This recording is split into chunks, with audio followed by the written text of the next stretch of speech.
Anyone else? Why? Which one is superior? Well, she was right. NPV is superior to IRR. And then my next question was, why is NPV superior? Because this is the conceptual question. Does the student know that using time value is first of all superior to not using time value? These are all methods that firms use. And firms have a preference for one method over another for various reasons. If I know I'm the manager and managers have a habit of doing what? Moving on, right? Job to job. If I know I'm going to move on, which metric would I prefer? I would prefer the metric that rewards me for short-term or long-term performance. Short-term, because I'm not staying around. I'm moving on to the next job.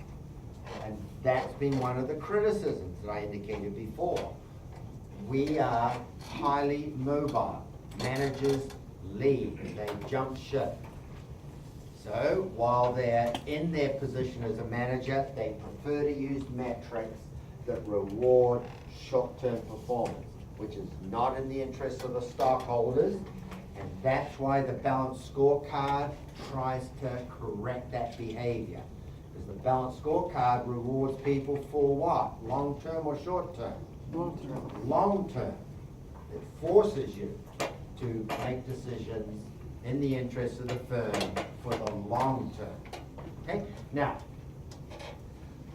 the question is, why is NPV superior to IRR? She got the first part right. NPV is superior. Why? What is the shortcoming in IRR? Now let me repeat what she said. There are multiple values for I. How many values of I are there? She got that right. And most students don't get that bit right. She did. That was very good. How many values of I are there? T. T. 1 plus I to the power of T. That means there are T values of I. If I've got, let's put up something real simple. 2x squared plus 3x plus 4 equals x. How many values of x are there? 2. What's wrong with the rest of it? Oh, that's high school algebra. Agree? If I had x cubed, there must be 3 values of x. If I've got x, I to the power of t, there must be t values of I. So, her comment was absolutely correct. There are multiple values of I. But then I got specific. How many values of I? T. But when you use, whether it's your Texas Instruments calculator, which is probably what you used in your finance class, in here we want you to use a built-in function called IRR. How many values of I is it going to return? 1. 1. How did it know to return 1? And which one of those t values did it know to return? Okay, stop. Folks, what we've got to do is stop memorizing crap and just regurgitating it. We've got to understand what we're doing. Do you all agree? We've got to understand it, not just memorize it and plug it in. Oh, I don't know what the hell happened, but I guess that's right. We've got to know what we're doing.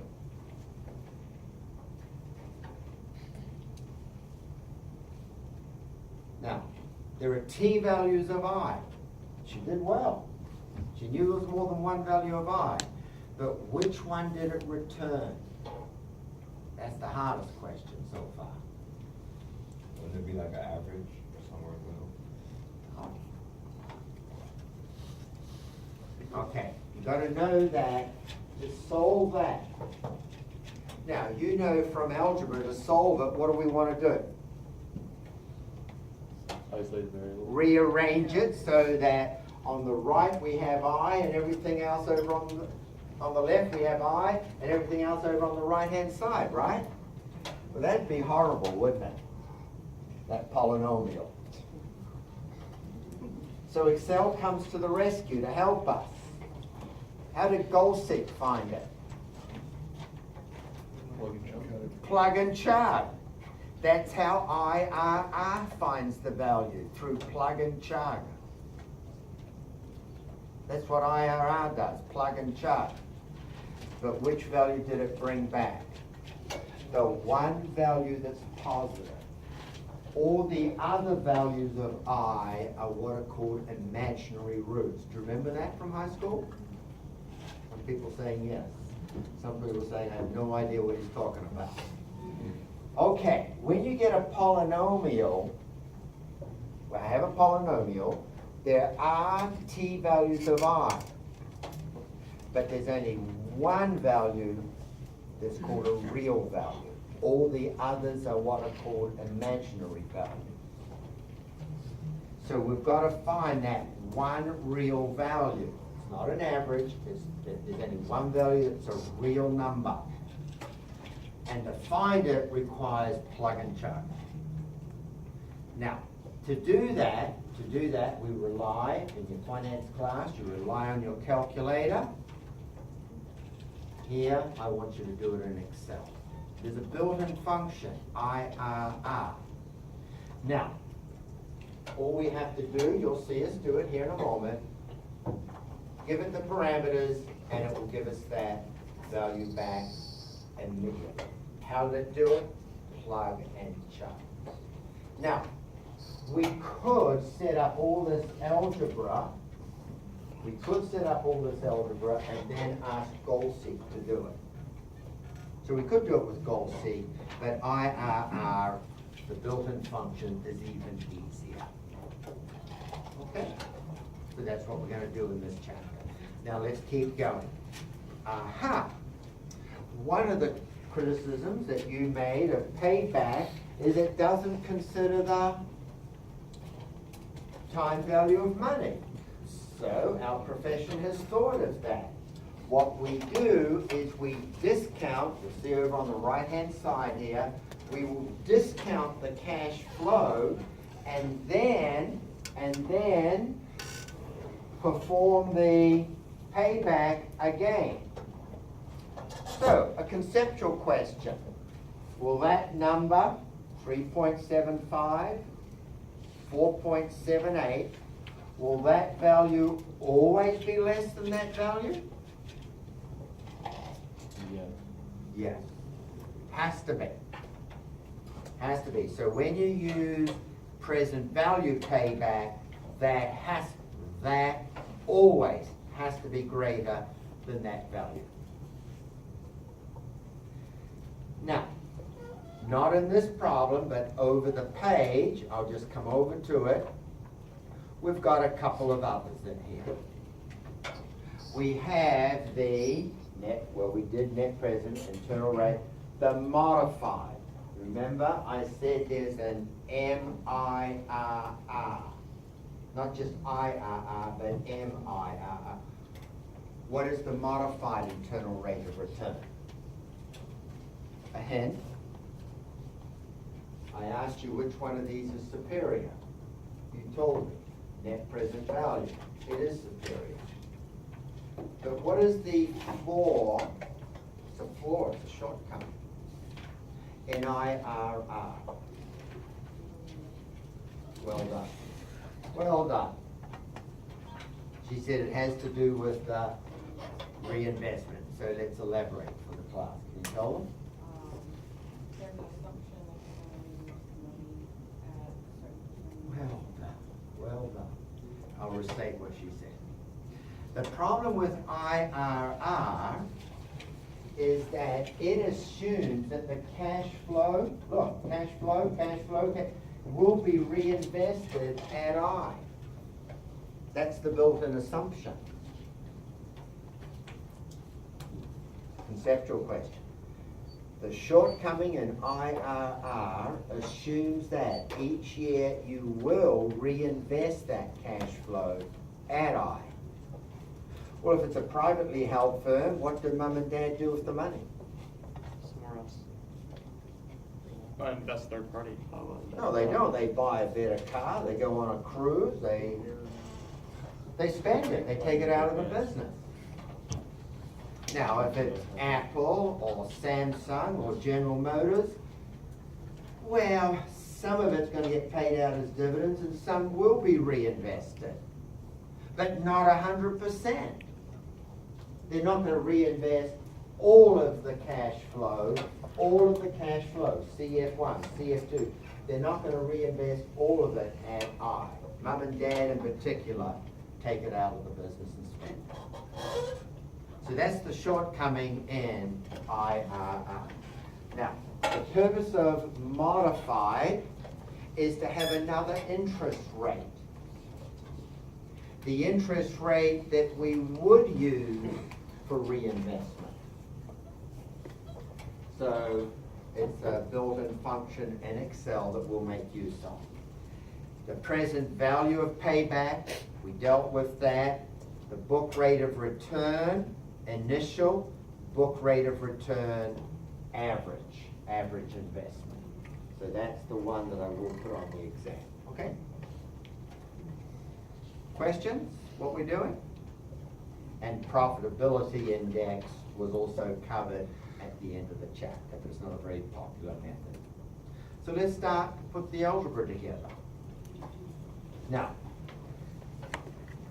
I'm at the point of writing this problem, I started it first thing this morning, where I'm trying to decide, and I'll probably use the same format, so these will be all yellow cells with tokens, tell you what to do, where I put years,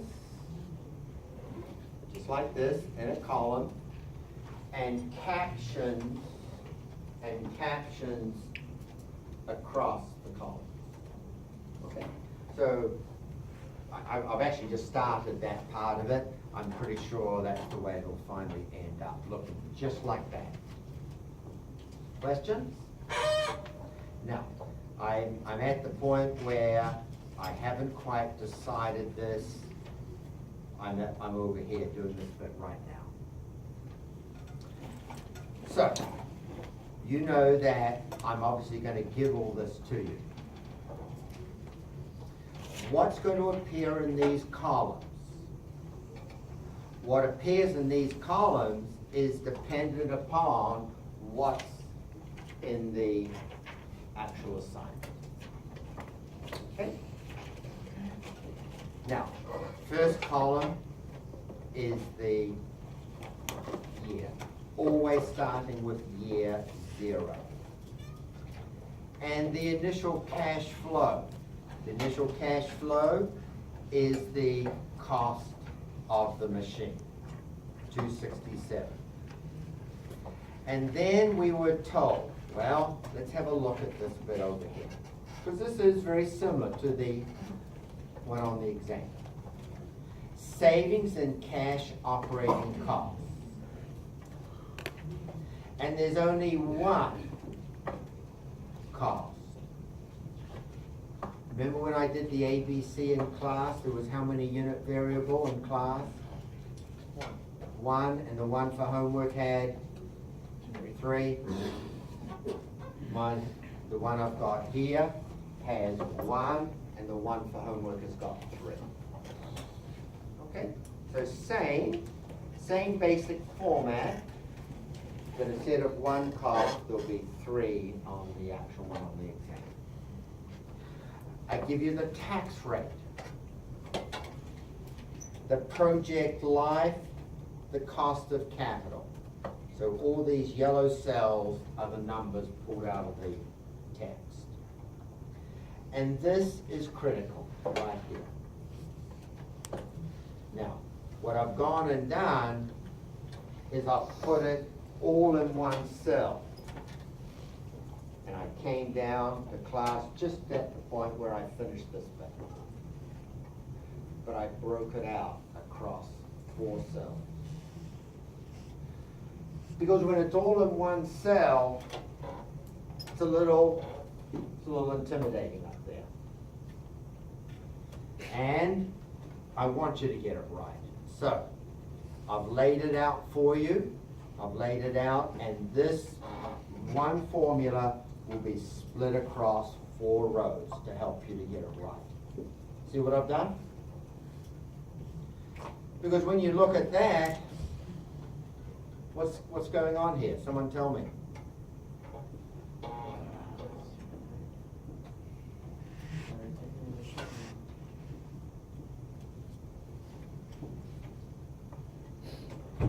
What are we doing?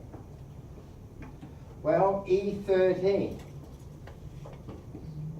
E13, savings in cash, 87,000. So let's break it apart. We've got the 87,000 times 1 minus E14. What's E14? Tax rate. Tax rate. So by multiplying that, let's just deal with this one bit. By multiplying that, what are we doing? Seeing how much of the savings is non-taxable, or that won't be taken away from That is taxes. correct. We're trying to get to the after-tax benefit. The after-tax benefit.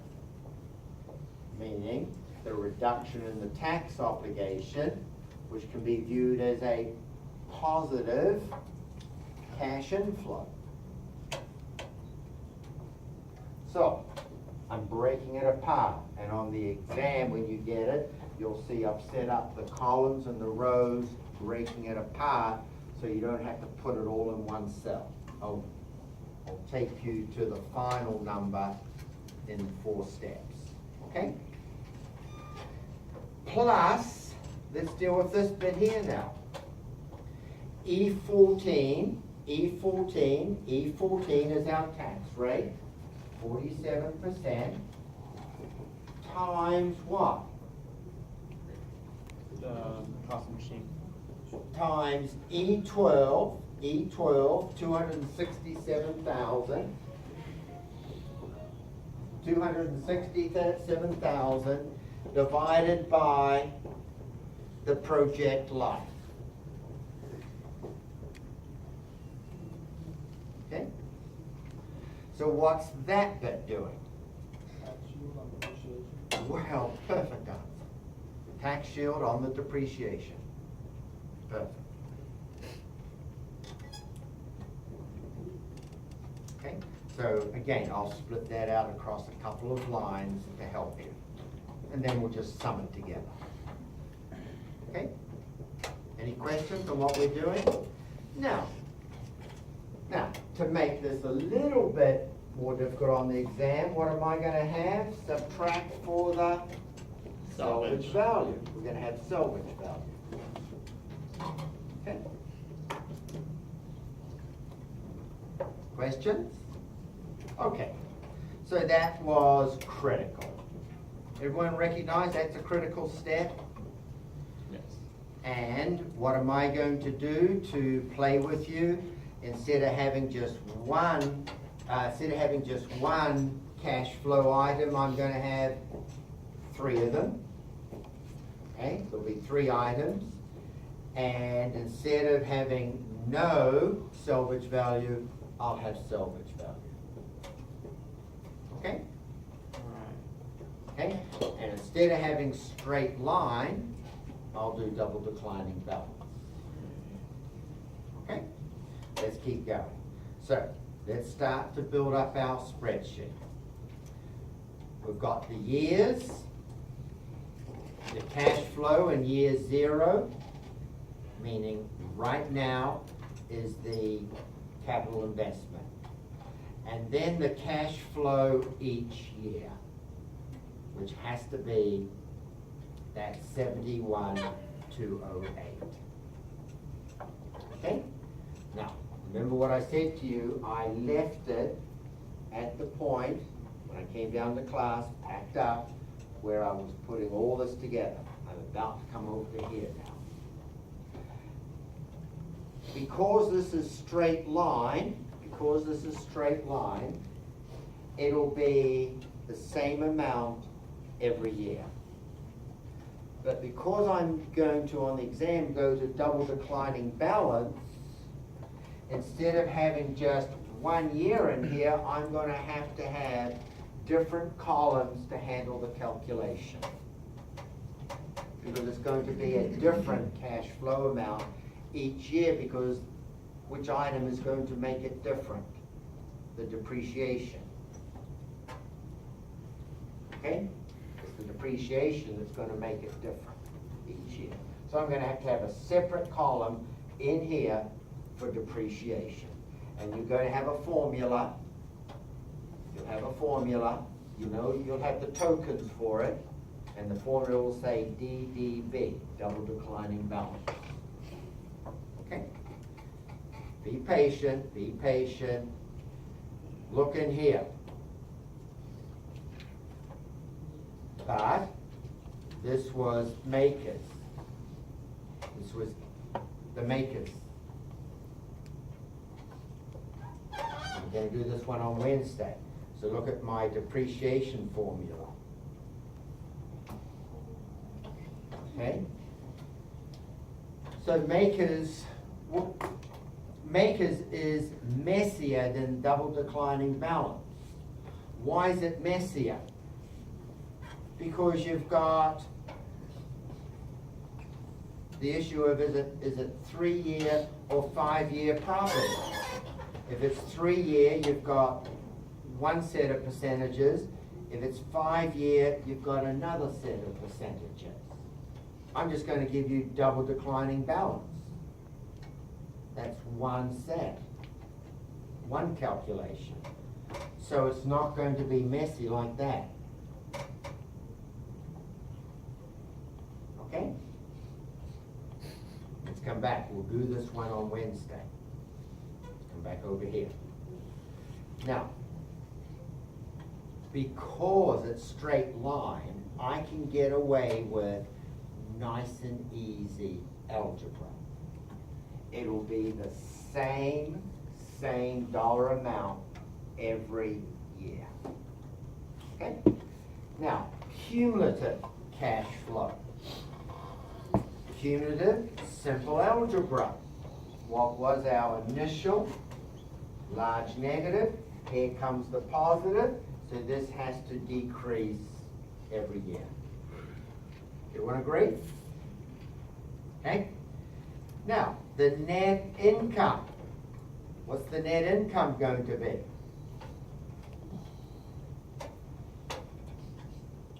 What are we doing here? H15, and then what's happening? Subtracting your depreciation. I'm now subtracting my depreciation from the cash flow to get back to the accrual concept of net income. So I'm backing up from the cash flow to the net income, the accrual value.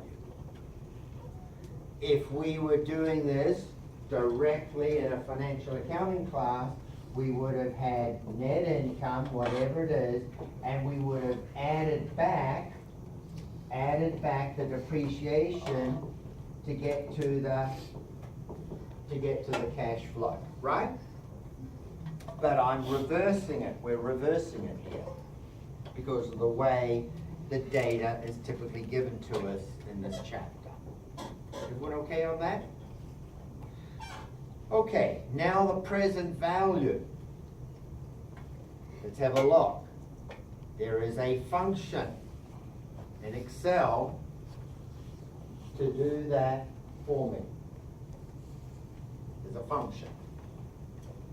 Let's have a look at it. Let's move it over here to one side. What we want is the present value of $1 if we received it, because I'm in year 1, the present value of $1 if it was received when? Right now. What's the present value of that $1? So let's put it together. Equals, and in Excel I just said there is a built-in function. So as I type P, many built-in functions appear. The one we want is much further down, PV. There was only one with PV. So I'll double click it. And once I double click it, my prompts appear. Rate. What do you think?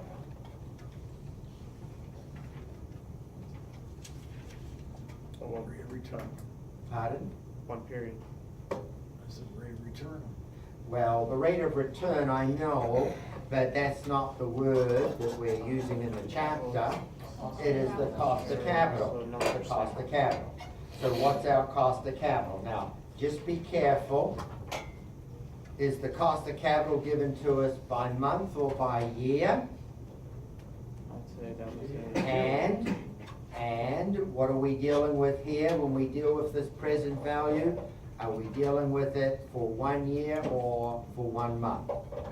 Well, we're wanting the present value of $1. So if I was to receive $1 in the future, what would I take right now in lieu of that $1? So we're talking about a yearly period, and that cost of capital needs to be for 1 year. It is. Now, the number of periods. What's our number of periods here? It's just one. It's just one. It's just one. So I will check that cell. Now, the payment. The payment. Do we want the payment or do we want the future value? So some of these built-in functions in Excel can do multiple calculations depending on which parameters we provide. Now, if we provide the payment right now, it'll give us the future value. I want to know the payment. Assuming the future value is $1, comma 1. Okay? So, it has given me the present value of $1 at a cost of capital of 9%, and that $1 would have been received in 1 year from now. Now, it came back as red, negative, in brackets. Why? Because you put I put the 1 in as a positive. Well, $1 is worth less in the future than it is in the past. Isn't it because it's an outflow? Yes. Excel has to assume, when you do the calculator, when you place the numbers into the calculator, even the calculator has to give it to you either a negative or a positive. Well, the calculator will have it built in. The assumption, cash going out or cash coming, they always assume that cash is going out, that it's a negative cash flow. That's why it came back to me as a negative. Well, in our case, is the cash going out or coming in? Coming in. Well, wait on. Is the cash, well, it's not cash coming in, the one on the exam and the one up here, it's not cash literally coming in. What are we doing? We're reducing the cash going out. We're reducing the cash going out. So it can be viewed, effectively viewed, as positive cash flow. Therefore, we'll precede it with a negative to turn it back into a positive present value factor. Yes. I'm sorry, did you just put the negative in front of the PV? I just put the negative in front of the PV. Where else could I have placed it? Before the one. I could have put it right in here. Had the same effect. Everyone okay?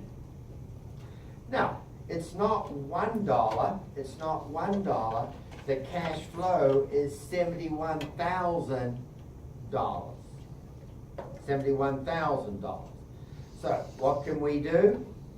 Instead of having that 1 there, -1, we could have negative 71,208. Overflow the cell, let me get rid of the pennies. And I have the present value of 71,000 at 9% is 65, and there it is, sitting in that cell. Now, let's make it a little easier on ourselves. Because I'm going to drag and drop this formula, I want that cell, let me start from scratch, I want the E16 cell to be relative or absolute? I want it to be absolute. How about G15, relative or absolute? Relative. G15? Years. G15 is the number of years, and H15 is relative or absolute? I can say it's absolute. Yeah, you're right. But on the exam, because of double declining balance, what will it be on the exam? It'll be relative. Well done. So, we just want this term to be absolute, highlight it, and press, anyone? Press the F4 key, which has made it absolute. By doing that, I can now drag and drop.